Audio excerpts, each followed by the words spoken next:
કેટલાક પોલીસ કર્મચારીઓ પણ આ કોલ સેન્ટરના ધંધામાં જોતરાયેલા છે. રિસીવર તરીકે ગુજરાતની એક યુવતી પકડી હોય.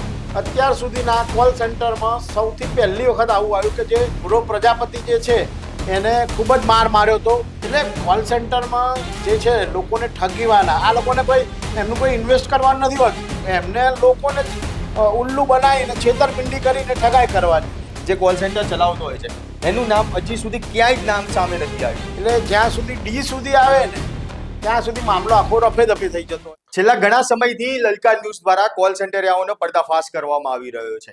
શરૂઆત કરીએ હતી વિકાસ નિમાથી કે જ્યાં કોલ સેન્ટરમાં તેમને ઝંપલાવ્યું ક્યારથી કઈ રીતે તેના કોલ સેન્ટરની દુનિયામાં શરૂઆત થઈ. ત્યારબાદ રવિ રામી છે, હર્ષિલ રાવલ છે, જિમ્મી હસીજા છે, ધવલ વાજાણી, આ તમામ લોકોના જે એપિસોડ છે તે દેખાડવામાં આવ્યા હતા. આજે વધુ એક એપિસોડ છે તે દેખાડવામાં આવી રહ્યો છે. પરંતુ એક મહત્વની વાત કરીએ કે લલકાર ન્યૂઝ દ્વારા જે કોલ સેન્ટરિયાઓના જે સમાચાર દેખાડવામાં આવી રહ્યા છે તેના જ કારણે અમેરિકામાં પણ રેડો કરવામાં આવી છે અને અનેક કોલ સેન્ટરિયાઓ છે કે જેમને ઝડપી પાડવામાં આવ્યા છે. આજે આવા જ એક કોલ સેન્ટરિયાની વાત કરીશું કે જેનું નામ છે મયંક દેસાઈ. આપના પોતાના પ્લેટફોર્મ લલકારને લાઈક કરો, ફોલો કરો, સબસ્ક્રાઇબ કરો અને શેર કરો. કઈ રીતે આ કોલ સેન્ટરની દુનિયામાં આવ્યો, કેટલા સમયથી આવ્યો, આ તમામ બાબતે ચર્ચા કરીશું. અને આ ચર્ચા કરવા આપણી સાથે જોડાયા છે અમારા સિનિયર પત્રકાર રીતેશ શાહ. રીતેશભાઈ, મયંક દેસાઈ, આ મયંક દેસાઈ ક્યારથી કોલ સેન્ટરની દુનિયામાં આવ્યો, તેનું કોલ સેન્ટર દુનિયામાં સૌથી મોટું કામ શું છે? મયુર, તમને જણાવી દઉં, મયંક દેસાઈ નામનો કોલ સેન્ટરિયો જે છે એ મૂળ નડિયાદનો છે. નડિયાદ અને આણંદમાં એનો વ્યાપ વધેલો છે. અને અગાઉ આપણે કીધું હતું કે ભાઈ અંડરવર્લ્ડના જે ડોન છે જે જેલમાં સજા કાપી રહ્યા છે એમના એક રિલેટિવ છે જેડી ઉર્ફે જિગ્નેશ દેસાઈ, એની સાથે આનું કનેક્શન છે. જેડી એ અમદાવાદનો છે મૂળ, અને ઘુવડ ગેંગ જે આપણે મિહિર દેસાઈની વાત કરી હતી, ઘુવડ ગેંગ, એ ઘુવડ ગેંગના આ સભ્યો છે. અને આ મયંક દેસાઈએ બી એવો દાવો કર્યો છે, એને ઘુવડની જગ્યાએ ઈગલ કીધું છે, પણ એ પણ ટૂંકમાં ઘુવડ ગેંગ સાથે સંકળાયેલો છે. અને આવા અનેક કોલ સેન્ટરિયાઓ બિલાડીના ટોપની જેમ રોજે રોજ ફાટી નીકળે છે. એના કારણે અમેરિકાની FBI દ્વારા ખૂબ જ એક્શન લેવામાં આવી છે. અને ઇન્ડિયામાં તો ઠીક, પરંતુ ત્યાં અમેરિકામાં પણ ખૂબ જ સ્ટ્રિક્ટ કરી દેવામાં આવ્યું છે. અને અમેરિકનો ઠગતા જે કોલ સેન્ટરિયાઓ છે એ લોકો પર તવાઈ બોલાય છે. અને ત્યાં આગળ હમણાંની જ જો વાત કરું તો લગભગ 10 થી 15 યુવકોને 15 થી 20 દિવસના સમયગાળામાં પકડવામાં આવ્યા છે. એમાં એક યુવતીનો પણ સમાવેશ થાય છે. રિસીવર તરીકે ગુજરાતની એક યુવતી પકડી હોય. અત્યાર સુધીના કોલ સેન્ટરમાં સૌથી પહેલી વખત આવું આવ્યું કે જે અમેરિકામાં કોઈ યુવતી પકડાઈ હોય, અને એ પણ કોલ સેન્ટરના જે પૈસા હોય અથવા ગોલ્ડ હોય કે પેલું એના રિસીવ કરતા અમેરિકાની પોલીસ FBI એ પકડી છે.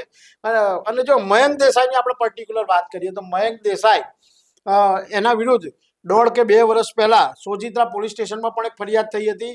એના ત્રાસના કારણે એક યુવકે આપઘાતનો પ્રયાસ કર્યો હતો, પરંતુ ત્યારબાદ સમાધાન થઈ ગયું હતું. અને મયંક દેસાઈ એને એ જેડીના કારણે, એટલે કે જિગ્નેશ દેસાઈ, એના કારણે આ કોલ સેન્ટરમાં અંદર એન્ટર થયો, ઝંપલાવ્યું છે. અને એ વખતે એ પણ બહુ જ મધ્યમ વર્ગનો હતો મયંક દેસાઈ, પણ હાલ એ કરોડો અબજોમાં રમી રહ્યો છે. એની લેવિશ લાઈફ સ્ટાઇલ છે, અલગ પ્રકારની જે એ હોય કરોડો અબજો રૂપિયાની લક્ઝુરિયસ કારો છે, બંગલાઓ છે, જમીનો છે, આવી અઢળક સંપત્તિઓ આ લોકો કોલ સેન્ટરના કાળી કમાણી કરે છે અને ઇન્વેસ્ટ કરે છે. આપણે અગાઉ પણ કહી ચૂક્યા છે કે ભાઈ જિમ્મી હસીજા, હર્ષિલ રાવલ, રવિ રામી છે, આ બધા ઘણા જે કોલ સેન્ટરિયા છે એ કોલ સેન્ટરિયાઓનું કોઈ અસ્તિત્વ નહોતું બજારમાં. એ લોકો અત્યારે કરોડો અબજોપતિ થઈ ગયા છે. હમણાં જ એવા મેસેજ મળ્યા છે કે હર્ષિલ રાવલનો કોઈ માણસ છે ભૂરો પ્રજાપતિ ઉપર, એના ઉપર કંઈક પૈસાની લેતી દેતી બાબતે કંઈક મારામારી હુમલો થયો છે. એ વાત સાચી છે કે હજુ અમને ખબર નથી પૂરેપૂરી, પરંતુ હુમલો થયો છે. કંઈક 12 કરોડની લેતી દેતી હતી, અને 12 કરોડ રૂપિયા આ હર્ષિલ અને ભૂરા પ્રજાપતિએ કોઈની જોડે ઠગી લીધા હતા. દુબઈનો કોઈ મુસ્લિમ યુવક છે અને એના પૈસાની લેતી દેતી બાબતે ઝઘડો થયો હતો, અને એના કારણે એની ઉપર ભૂરા પ્રજાપતિ અને બીજા 2 શખ્સો હતા, એની ઉપર હુમલો થયો હતો. અને ભૂરો પ્રજાપતિ જે છે એને ખૂબ જ માર માર્યો હતો એવું અમને જાણવા મળ્યું છે કોલ સેન્ટરિયાઓ તરફથી જ. એટલે દિવસે ને દિવસે કોલ સેન્ટરનું મેં અગાઉ પણ કીધું હતું કે આપણી ગુજરાત પોલીસ ખાસ ચેતવા જેવી જરૂર છે, ચેતવાની જરૂર છે. એનું કારણ એ છે કે ભલે બીજા રાજ્યોમાં ચલાવતા હોય, પરંતુ એ રહે છે એ અમદાવાદ અને ગુજરાતમાં જ.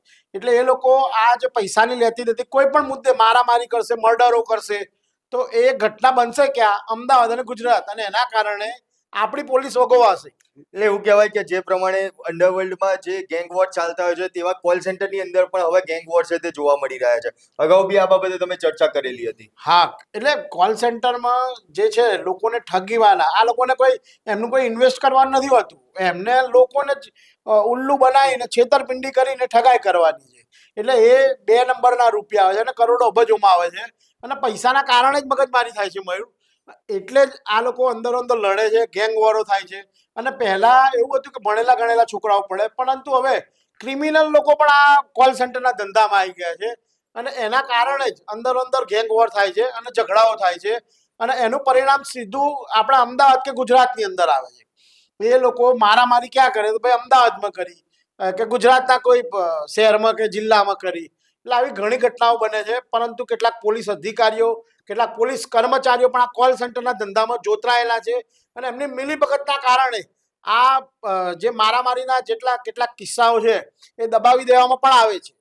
એના માટે એ લોકો એમના ખિસ્સા ગરમ કરે છે અને જે તે અધિકારીઓને પણ એ સારા એવા પૈસા આપી દે છે. એટલે જાણે પોલીસ જાણતી જ ના હોય. તમે એમના વિસ્તારમાં પૂછો કે ભાઈ આવી કોઈ ઘટના બની છે, ના મને તમારા કંઈ ધ્યાનમાં હોય તો કહેજો, પણ મને ખબર નથી એમ કહીને પોલીસ પણ દાબી દે છે. કારણ કે એમના ખિસ્સા ગરમ કરી દીધા હોય છે અને એમના શોર્ટકટમાં બીજા જે 2 નંબરના ધંધામાં પૈસા નથી મળતા, એટલે આ કોલ સેન્ટરે આવો પૈસા આપે છે અને એના કારણે આવી ઘટનાઓ દબાઈ જાય છે. જો મયંકની વાત કરીએ તો મયંક જે મેઇન છે પોતે જ કોલ સેન્ટર ચલાવતો હતો અને નડિયાદ અને આણંદમાં એનો ખૂબ જ વ્યાપ છે. એને ઘણા યુવકોને અમેરિકા અને વિદેશમાં બીજા અધર કન્ટ્રીમાં મોકલ્યા છે. એ લોકો ત્યાં રિસીવર તરીકેનું કામ કરે છે અને ઘણા મયંક દેસાઈના ઘણા જે માણસો હતા એની હાથ નીચે કામ કરતા કર્મચારીઓ એ અમેરિકામાં પકડાઈ પણ ગયા છે અને અત્યારે જેલની હવા ખાઈ રહ્યા છે અને એ લોકોની જિંદગી બરબાદ થઈ રહી છે. આપણે દર વખત કોલ સેન્ટરની સિરીઝ ચલાવીએ એ વખત એક વસ્તુ ખાસ કહીએ છીએ કે ભાઈ આ યુવાઓને આ પૈસા શોર્ટકટમાં કમાવા બહુ જ સારા લાગે છે. એમના મમ્મી પપ્પાને પણ સારા લાગે છે, કારણ કે એ નથી બોલતા ને, એટલે એમનો ઇનડાયરેક્ટલી એમનો સપોર્ટ છે એમના બાળકોને કે ભાઈ આ કઈ શોર્ટકટમાં લાવે છે અને કરોડો અબજોના આપણા આસામી બનીએ તો સારી વાત છે. પરંતુ જ્યારે એ અમેરિકાની જેલમાં જાય છે અને એમની જિંદગી બગડી જાય છે ત્યારે એમને ખરેખર અહેસાસ થાય છે અને થશે. હજુ પણ કેટલાય લોકો, હજુ અનેક જે યુવા ધન છે, આપણું યુવા ધન બરબાદ થઈ રહ્યું છે. એટલા માટે અમે ગુજરાત પોલીસને પણ અનેક વાર કહીએ છીએ અને સ્થાનિક પોલીસને પણ ધ્યાન દોરીએ છીએ કે ભાઈ આ જે છે આ કોલ સેન્ટરના કાળા કારોબારને અટકાવો. પણ પોલીસને બી આમ મજા આવે છે કે નહીં, શોર્ટકટમાં આટલા બધા રૂપિયા મળે તો આપણે કેમ ના કરીએ. એટલે પોલીસ પોતે જ પાર્ટનરશિપ કરે છે. અગાઉ પણ અમદાવાદ શહેરના 2 થી 3 પીઆઈઓએ કોલ સેન્ટરમાં પાર્ટનરશિપ કરી હતી. ઘણા વર્ષો થઈ ગયા, પણ એ લોકો જ આ ધંધામાં ચંપલાવે છે અને એ જ બધા કાયદા જાણતા હોય એટલે કેવી રીતે બચવાનું, એટલે એ જ બધા કોલ કાયદાની સેન્ટર છટકબારી એ લોકો ખબર જ હોય છે.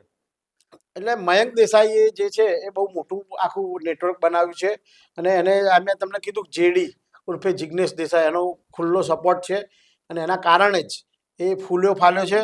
એને ક્રિકેટ મેચના સટ્ટાનો પણ ધંધો કરે છે અને કંઈક વ્યાજખોરીનો પણ કરે છે અને એના કારણે એની સામે નડિયાદ અને આણંદમાં ઘણા બધા કેસ પણ થયા છે અને કેટલાક કેસ નથી પણ થયા. મેં તમને કીધું સોજિત્રામાં જે ફરિયાદ થઈ એ ફરિયાદમાં પેલા છોકરાએ માણસ આપઘાત ક્યારે કરે? આપઘાત કરવાનું વિચારે ક્યારે? આ આપઘાતનો એ ભાઈએ પ્રયાસ કર્યો, બચી ગયો, બરાબર, અને પછી સમાધાન કરી લીધું. એટલે આ લોકોએ સામ દામ દંડ ભેદની નીતિ અપનાવી હશે 100%, તો જ એને સમાધાન કર્યું હોય કે આ પૈસા લઈ લીધા કે એની જે રિક્વાયરમેન્ટ હોય, જેનો ત્રાસ હોય, ત્રાસ ઘટી ગયો હશે. એટલે આવા અનેક યુવાનો આ ધંધામાં જોતરાઈ રહ્યા છે. એ ના જોતરાય એટલા માટે જ અમે ખાસ આ સિરીઝ ચલાવીએ છીએ.